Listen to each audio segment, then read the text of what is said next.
அண்மைச் செய்தி. சென்னை அடுத்த பூந்தமல்லி அருகே குளிர்சாதன பொருட்கள் தயாரிக்கும் குடோனில் தீ விபத்து ஏற்பட்டிருக்கிறது.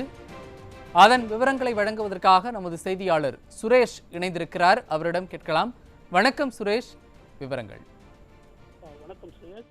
சென்னை பூந்தமல்லி அந்த தேசிய நெடுஞ்சாலை அருகே ரெஃப்ரிஜிரேட்டர் குடோனில் இன்று காலை திடீரென பயங்கர தீ விபத்து ஏற்பட்டது. இதனால் இந்த பகுதி முழுவதுமே புகைக்காடாக சூழ்ந்து காத்தடிக்கிறது.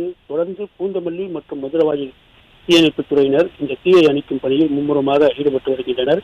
பூந்தமல்லி பெங்களூர் தேசிய நெடுஞ்சாலையில் பூந்தமல்லி பகுதியில் இந்த தனியாருக்கு சொந்தமான ஐஸ்கிரீம் மற்றும் குளிர்பானங்கள் வைக்கக்கூடிய ரெஃப்ரிஜி குடோன் செயல்பட்டு வருகிறது. இந்த குடோனில் சுமார் 500க்கும் மேற்பட்ட தொழிலாளர்கள் பணிபுரிந்து வருகின்றனர். இன்று காலையில் வழக்கம் போல குடோனுக்கு வந்து தொழிலாளர்கள் பணிபுரிந்து கொண்டிருந்த போது திடீரென்று எதிர்பாராத விதமாக இந்த குடோனில் பயங்கர தீ விபத்தானது ஏற்பட்டுள்ளது.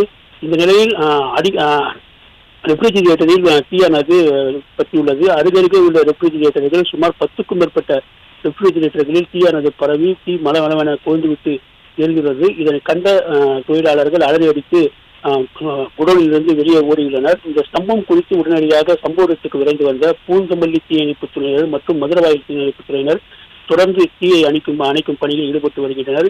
குறிப்பாக இந்த தீ விபத்தால் விண்ணை முட்டும் அளவிற்கு கரும்புகையானது இந்த பகுதி முழுவதுமே சூழ்ந்துள்ளது. இதனால் இந்த பகுதியில் கடும் போக்குவரத்து நெரிசலானது ஏற்பட்டுள்ளது. முதற்கட்ட விசாரணையில் காவல்துறையினர் தொடர்ந்து இந்த தீ விபத்து குறித்து விசாரணை நடத்தி வருகின்றனர்.